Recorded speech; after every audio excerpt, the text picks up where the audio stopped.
આણંદમાં હુન્ડાઈ શોરૂમના શટરમાં આગ. ફાયર બ્રિગેડે આગ કાબૂમાં લીધી. તારીખ 20/8/2026ના વહેલી સવારે 1:25 કલાકે ગણેશ ચોકડી કલેક્ટર કચેરીની બાજુમાં આવેલા ડાઉનટાઉન હુન્ડાઈ ટુ વેલ્યુ ગાડીના શોરૂમના શટરમાં આગ લાગ્યાનો call Karamsad Anand fire and emergency સર્વિસીસના કંટ્રોલ રૂમને મળ્યો હતો. કોલ મળતા ફાયર ઓફિસર ધર્મેશ ગોરની સૂચના મુજબ આણંદ ફાયર બ્રિગેડની ટીમ 2 ફાયર ફાઇટર સાથે તાત્કાલિક ઘટના સ્થળે પહોંચી હતી. ટીમે પાણીનો મારો ચલાવી આગ પર કાબૂ મેળવ્યો હતો. રિપોર્ટ નંદા ભાનુશાલી, આણંદ.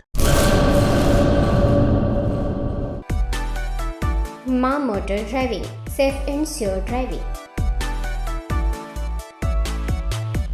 ડ્રાઇવિંગ એ શોખ સાથે આપની મોટી જવાબદારી પણ છે.